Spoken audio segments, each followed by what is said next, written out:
Hi, welcome back. I'm Eric. This is part three of my reading of Dracula by Bram Stoker. I'm a voiceover artist, and if you caught parts one or two of this already, you'll know that I'm doing this mostly for practice, but also just for enjoyment. See if you enjoy it. I know I enjoy it because I like doing it.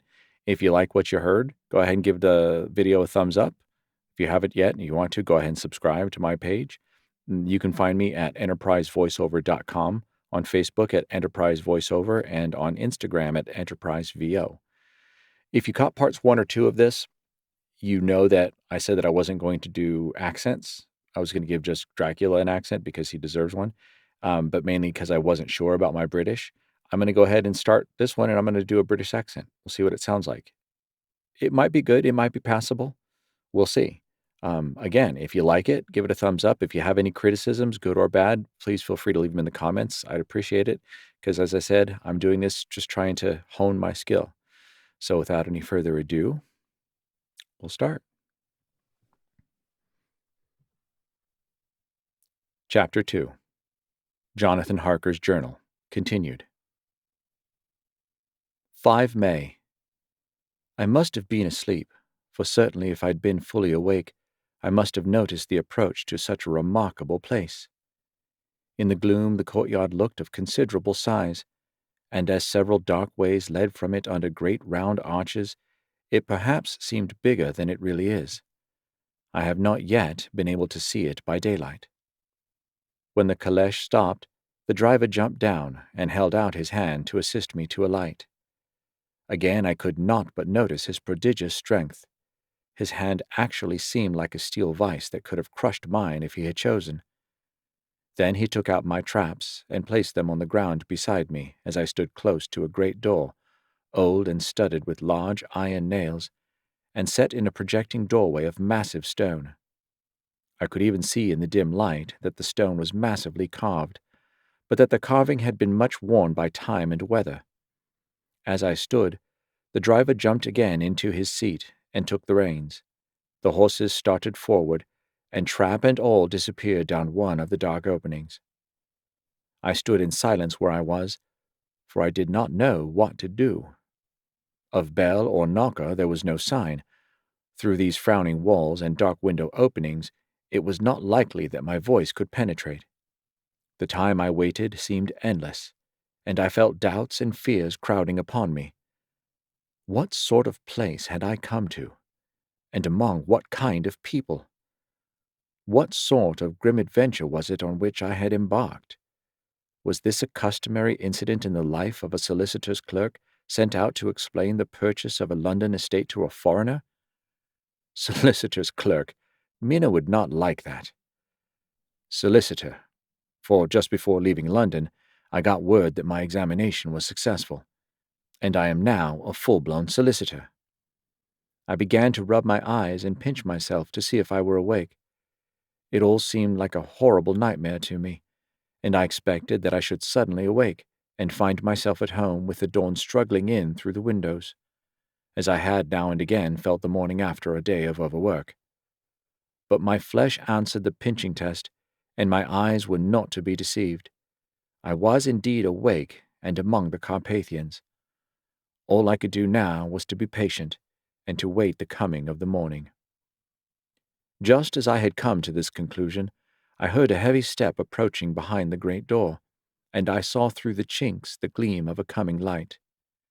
Then there was the sound of rattling chains and the clanking of massive bolts drawn back. A key was turned with the loud grating noise of long disuse, and the great door swung back. Within stood a tall old man, clean-shaven save for a long white mustache, and clad in black from head to foot, without a single speck of color about him anywhere. He held in his hand an antique silver lamp, in which the flame burned without chimney or globe of any kind, throwing long, quivering shadows as it flickered in the draught of the open door. The old man motioned me in with his right hand with a courtly gesture, saying in excellent English, but with a strange intonation, "Welcome to my house. Enter freely and of your own will." He made no motion of stepping to meet me, but stood like a statue, as though his gesture of welcome had fixed him into stone. The instant, however, that I had stepped over the threshold, he moved impulsively forward, and, holding out his hand, grasped mine with a strength which made me wince, an effect which was not lessened by the fact that it seemed as cold as ice, more like the hand of a dead than a living man. Again he said, "Welcome to my house. Come freely, go safely, and leave something of the happiness you bring." The strength of the handshake was so much akin to that which I had noticed in the driver, whose face I had not seen, that for a moment I doubted if it were not the same person to whom I was speaking. So, to make sure, I said interrogatively, "Count Dracula?" He bowed in a courtly way as he replied, "I am Dracula, and I bid you welcome, Mr. Harker, to my house. Come in, the night air is chill, and you must need to eat and rest." As he was speaking, he put the lamp on a bracket on the wall, and stepping out, took my luggage. He had carried it in before I could forestall him. I protested, but he insisted. "Nay, sir, you are my guest. It is late, and my people are not available. Let me see to your comfort myself." He insisted on carrying my traps along the passage, and then up a great winding stair, and along another great passage, on whose stone floor our steps rang heavily. At the end of this he threw open a heavy door, and I rejoiced to see within a well-lit room in which a table was spread for supper, and on whose mighty hearth a great fire of logs flamed and flared.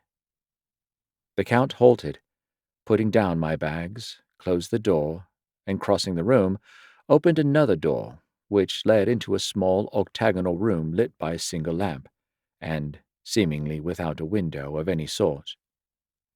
Passing through this, he opened another door, and motioned me to enter. It was a welcome sight, for here was a great bedroom, well lighted and warmed with another log fire, which sent a hollow roar up the wide chimney.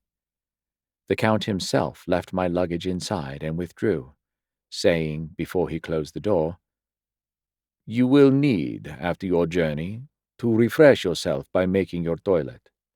I trust you will find all you wish. When you are ready, come into the other room, where you will find your supper prepared."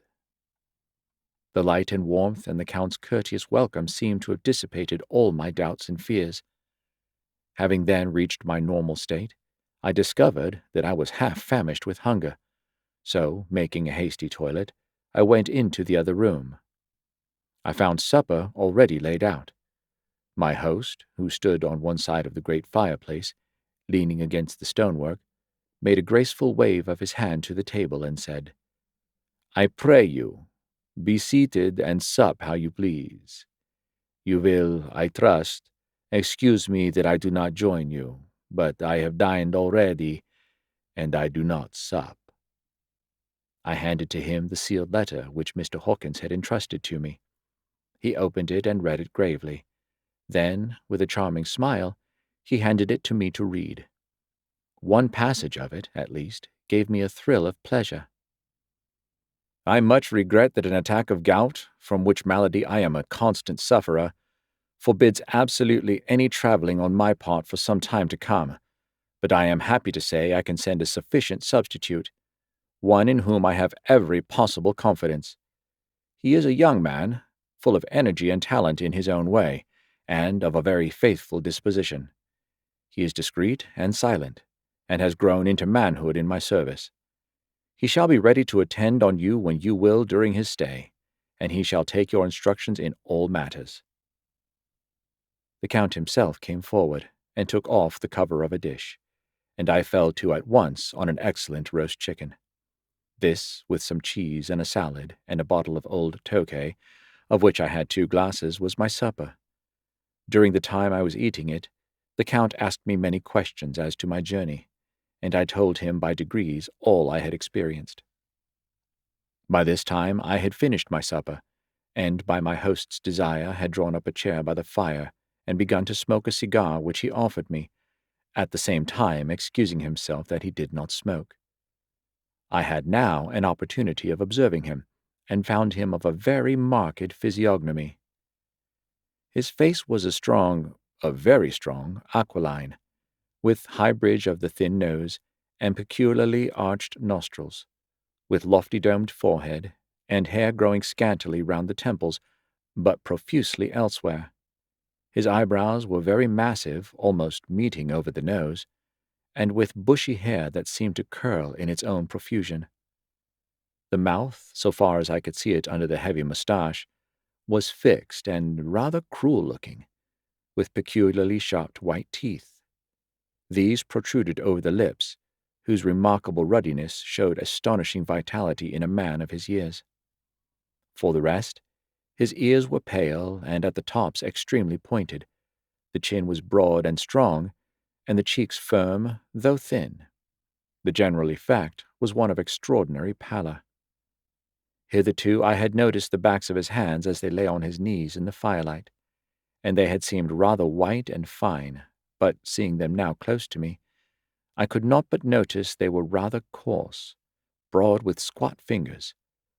Strange to say, there were hairs in the center of the palm.